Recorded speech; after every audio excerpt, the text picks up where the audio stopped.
The following is an encore performance of the Voice of Bold Business. This is the Voice of Bold Business Radio, and I am your host, Jessica Dewell of Red Direction.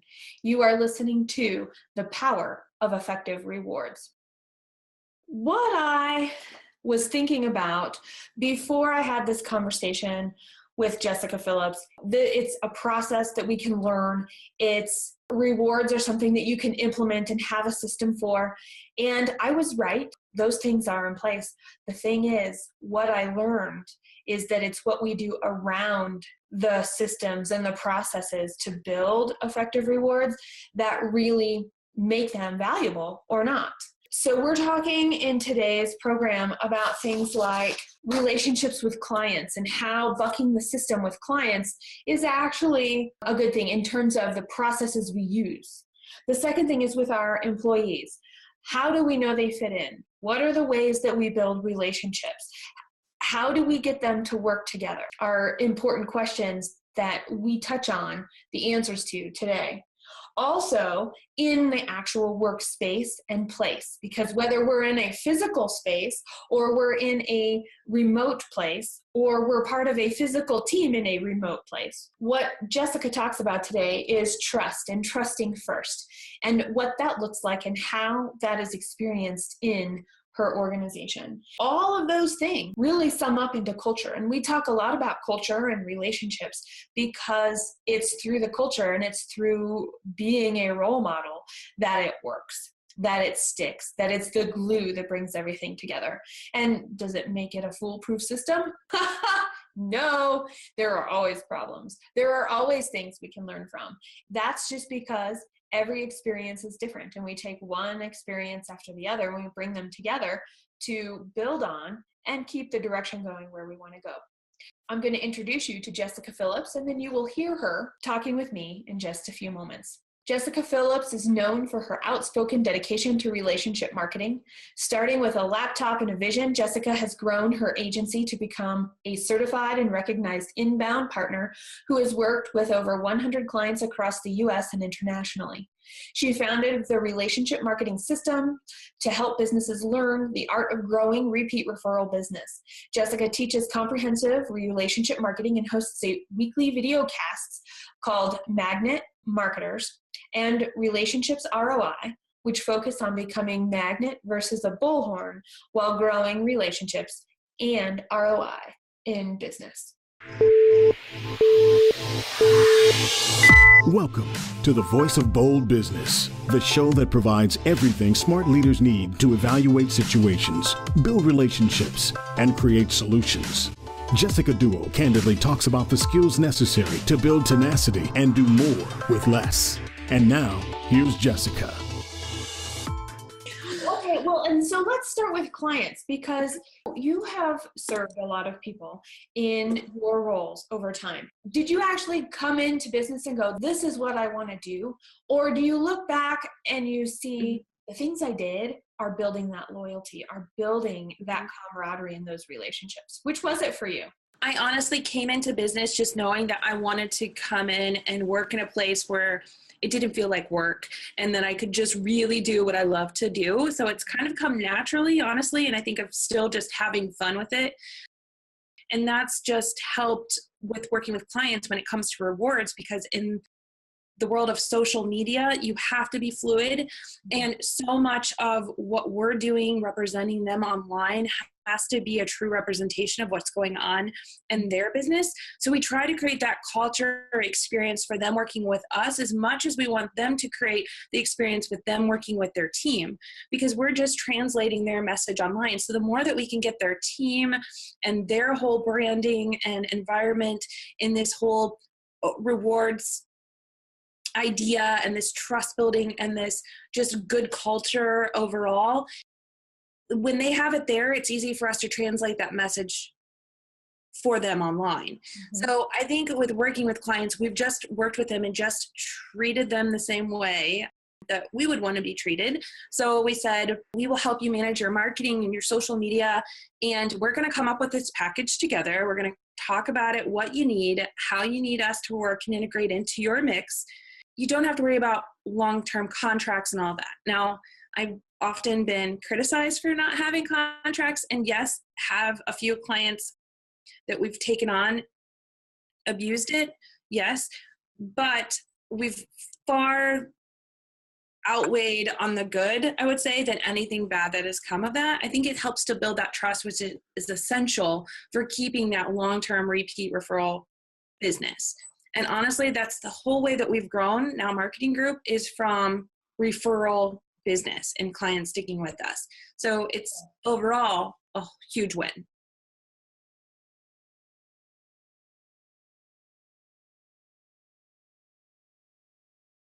You were talking about the golden rule, first of all. You also said something, and I'm going to say it differently. When we lead by example, people realize and see it's better than learning, it's better than book learning, it's better than anything, because people can actually see, oh, right, you get to touch it, you get to see it, you get to experience it.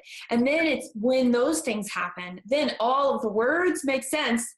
And it's easier to model for somebody a change than it is to actually try and talk about it, have them go figure it out. And honestly, that's why they're attracted to us, because they're seeing it. They're seeing it. They're seeing us doing this thing. They see that something's different and that we kind of stand out, and they're like, oh, that's kind of cool. And that's what attracts them to us in the first place. So it's a like attracts like mentality.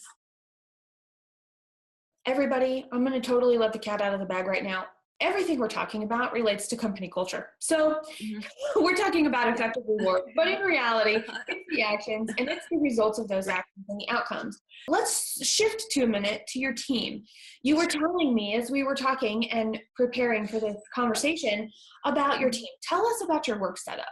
We have 14 team members that are in-house, and our setup is completely different than most companies because we have just all of our team members in 2 days a week.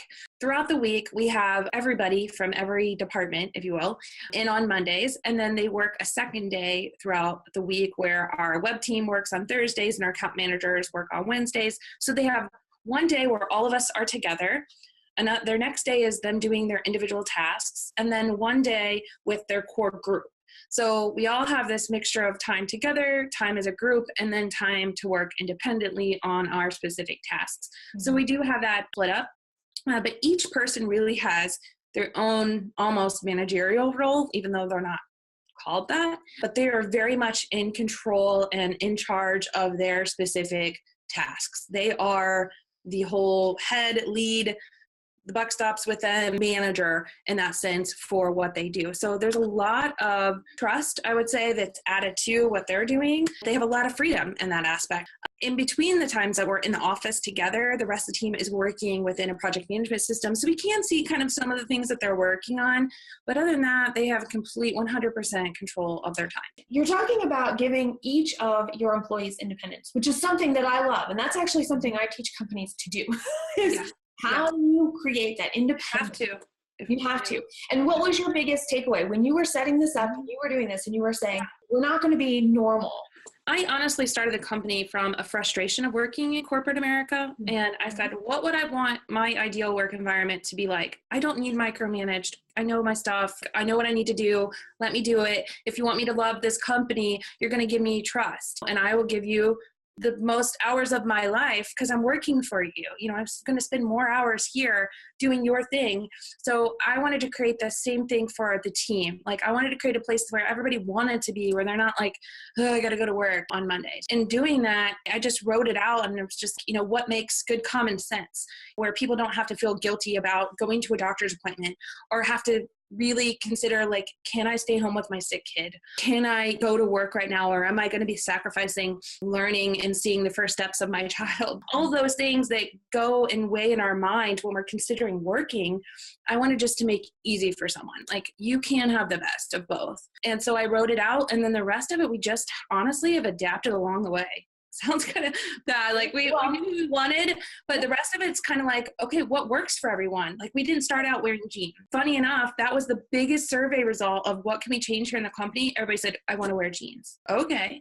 I don't want to wear jeans, but if that's your biggest thing right now, by all means, wear jeans. So some of those things we just make up and add to as we go. Do you have a tip or advice or something to consider if it doesn't exist in a company that way right now? Honestly, just write out what you want it to be, what you want your culture to be, what kinds of words really describe the kind of culture and energy that you're trying to bring.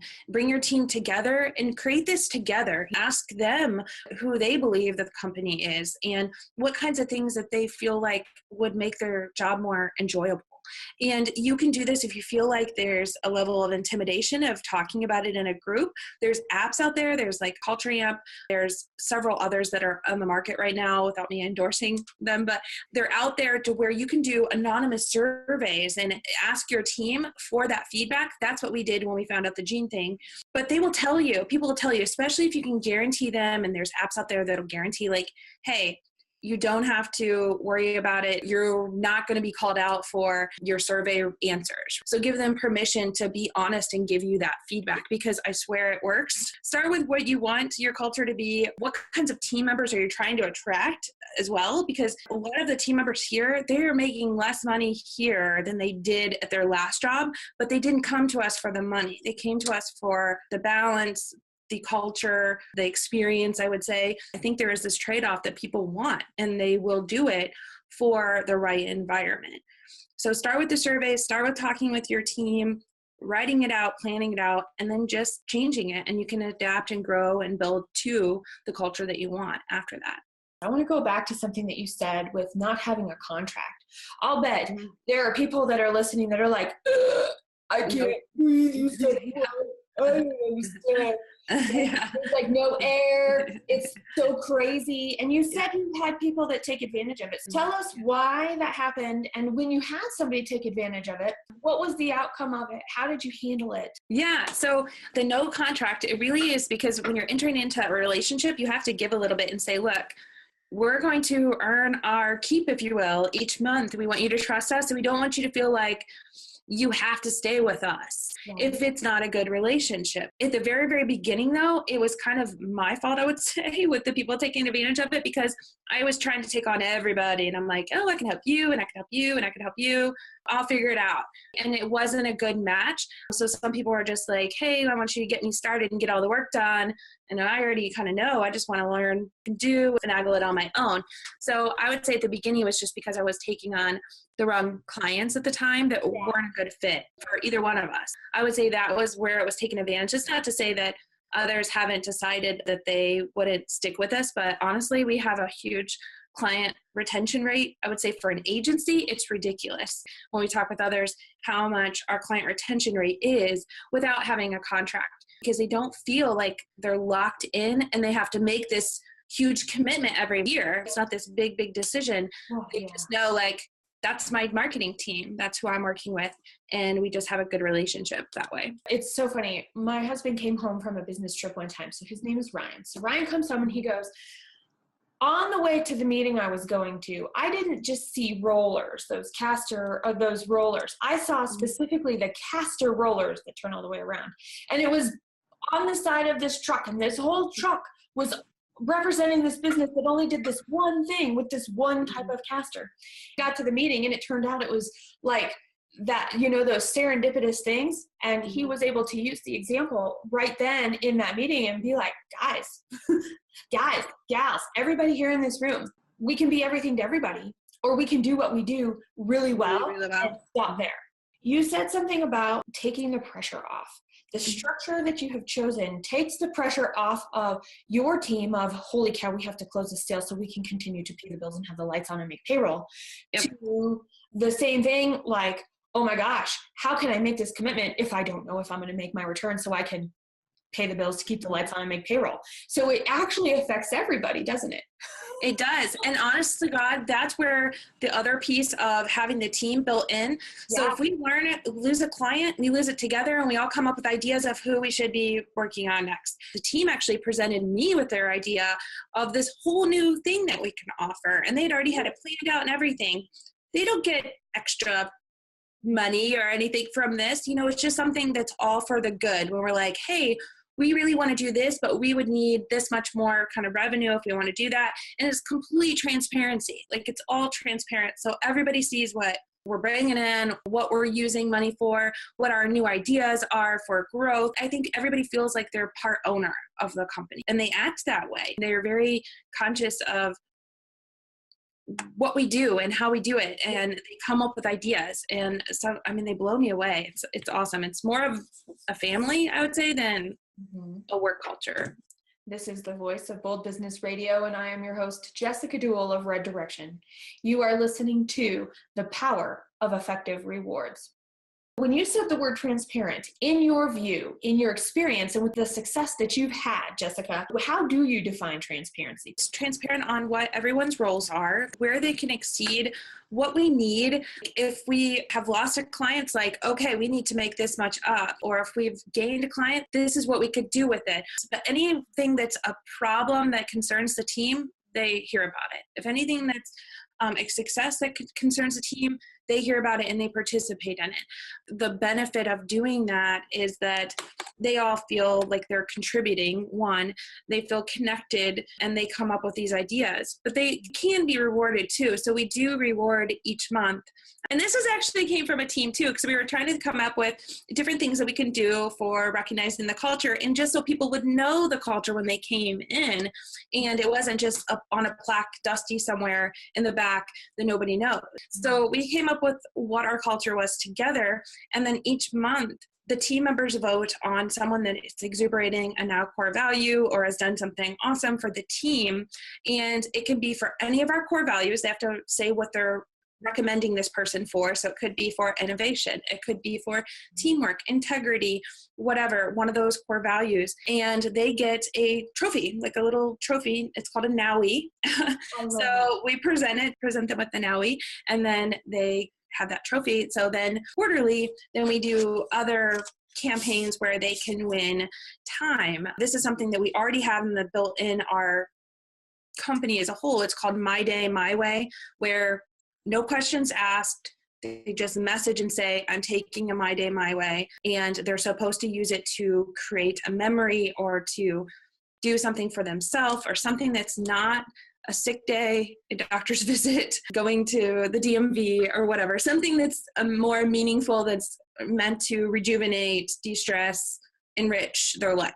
So they can earn extra My Day, My Ways as well if they come up with, have so many Nowies and are recommended for other things, or if they came up with something big. So like the guy that came up with the new plan that we're doing, that was the innovation, he earned automatic, like, that's awesome. I appreciate all your hard work with this.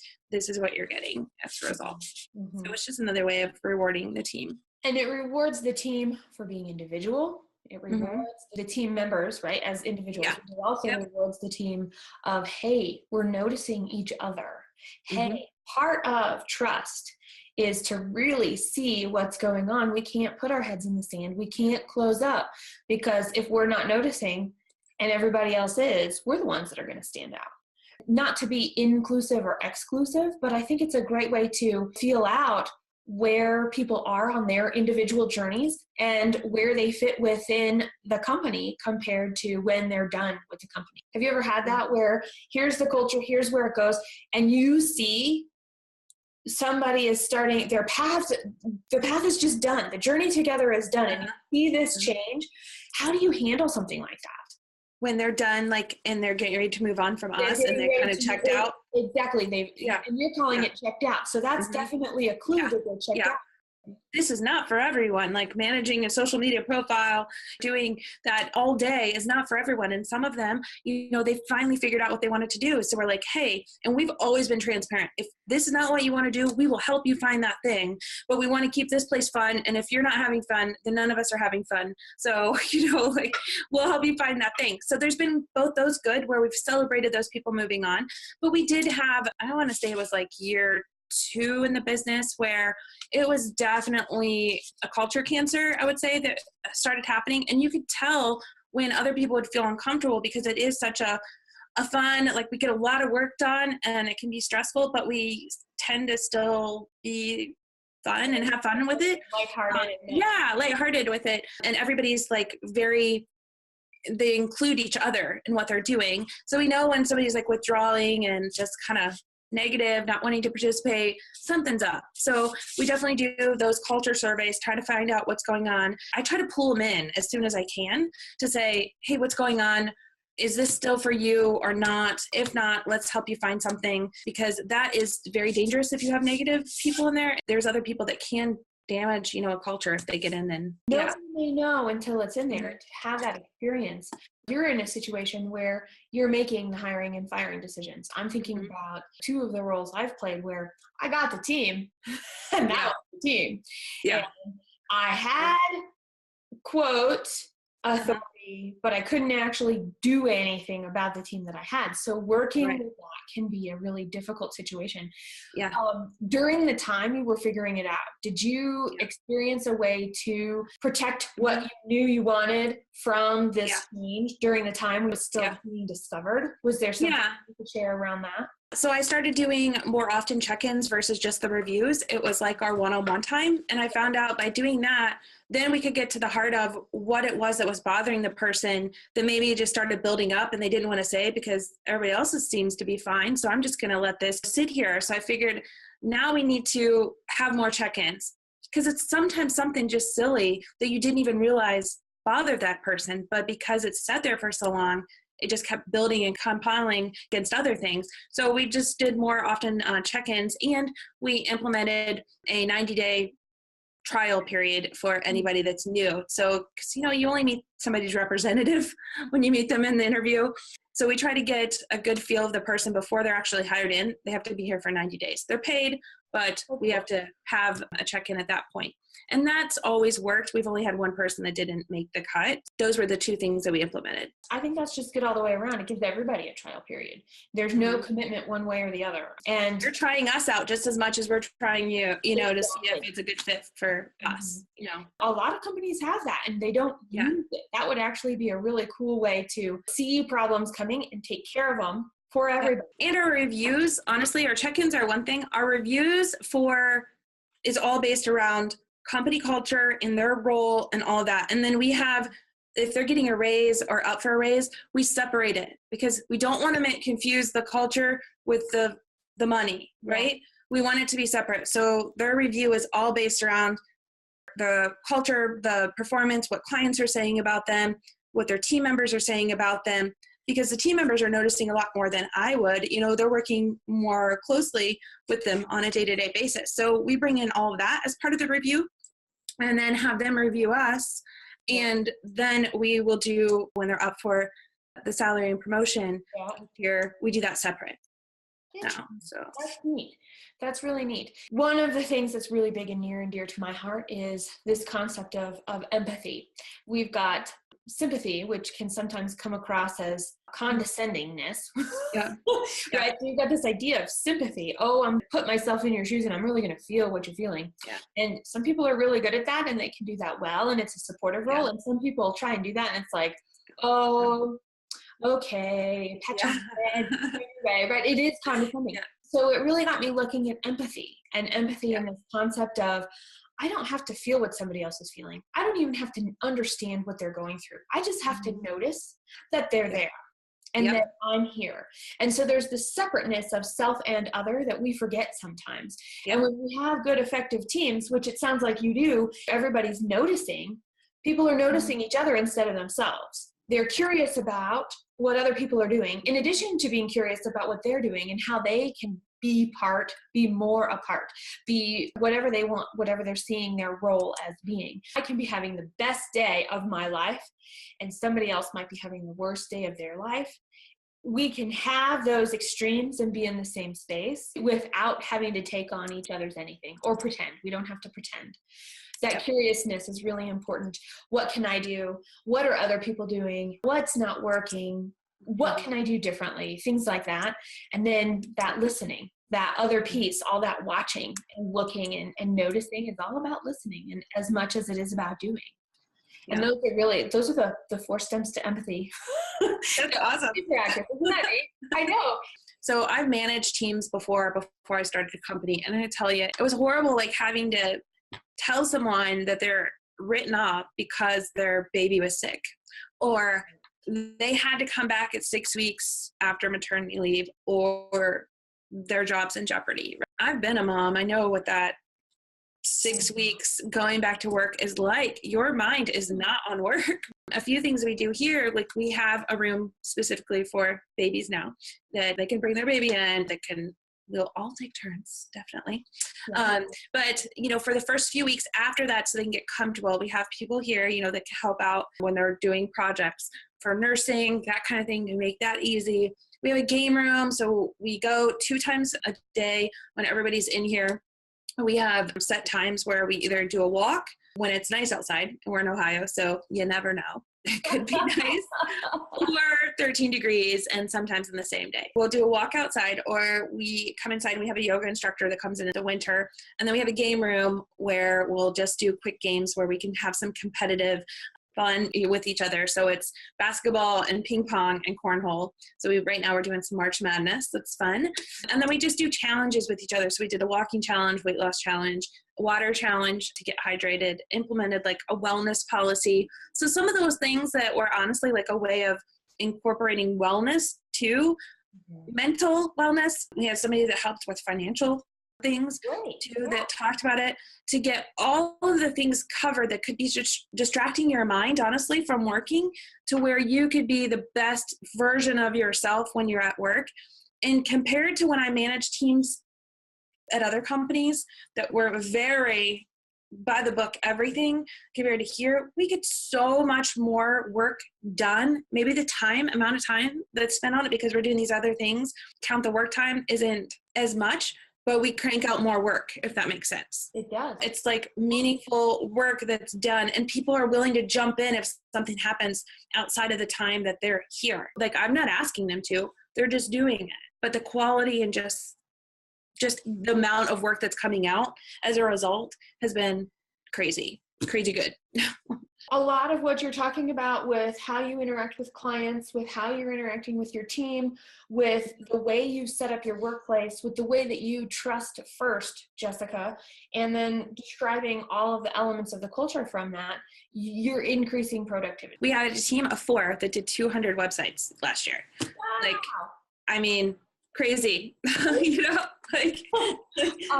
cranking it out. And they're in their system, they're in their groove, they're comfortable working with each other, the communication's there, they rock it out. Like, it's completely different than when I've managed teams before. It's just because their mindset's right, And I'm now thinking about everybody that's listening, guys and gals, every single one of you. And me included, I'm like, oh, right. How cool. Jessica makes it sound so easy. Right. But not easy. It doesn't happen overnight. No. And you were sharing some tough times that you had in addition to overall outcome as being successful. Every good comes from something that wasn't so good. And until we experience something not so good, we don't know what good and more than good and better than good ever could be. And so that's a pretty neat thing too. So I want to know from you, what would you consider the top thing that you do in your business that is the most bold? I would say there's kind of 2 answers to that question. Sorry. Well, because I don't follow rules, of course, as you see. There's like no rules. No rules, everybody. That's goal number 1. No, I'm just kidding. So I would say the no contract thing, but then also collaboration. I'm all about collaboration, even in blog posts and everything. And people are like, but isn't that person your competitor? Like, why would you be bringing them into your blog post?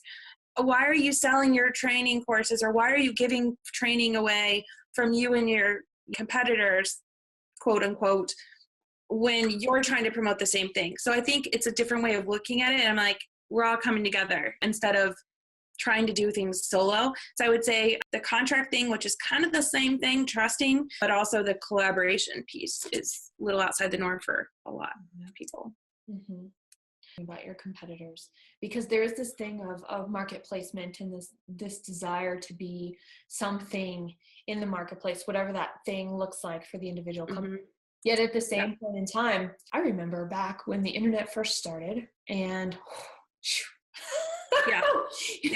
you were just out of high school and I was somewhere in college when it really took off. Granted, it was there, we could use the internet and all that stuff, but when it really took off, and my first company was from the late 90s, it was an e-commerce company, and I remember making these check things of how we're the same and how we're different. After a year, we were all the same.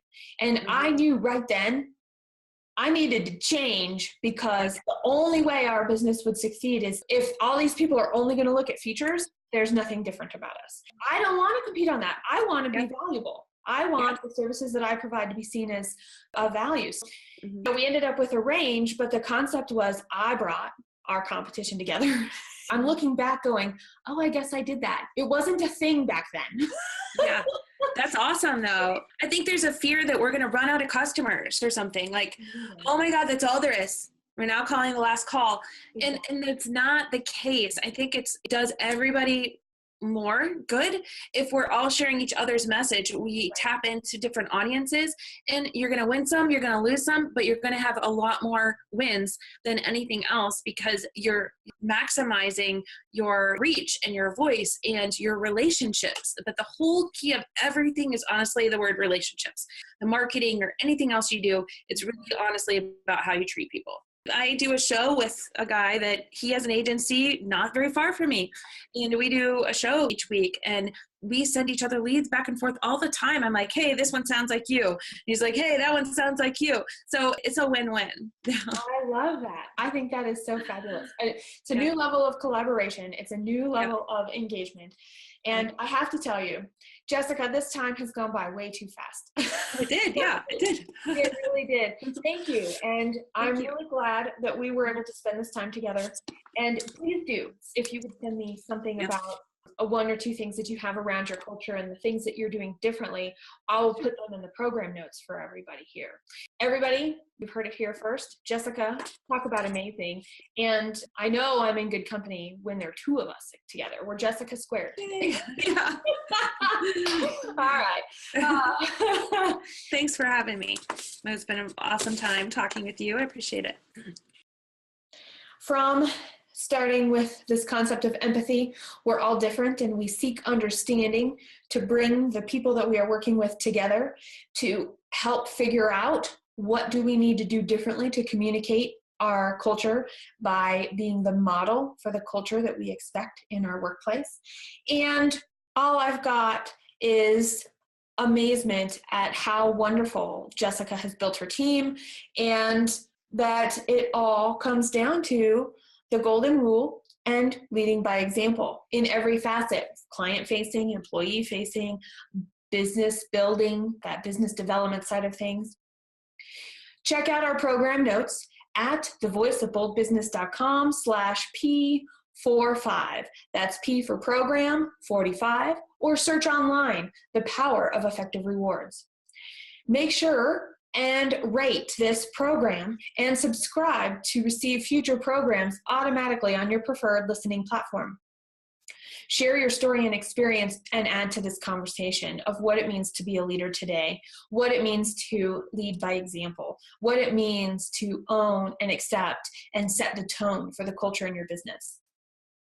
And we want to know, what is something that you found really works for you to model the example that turns into an effective reward.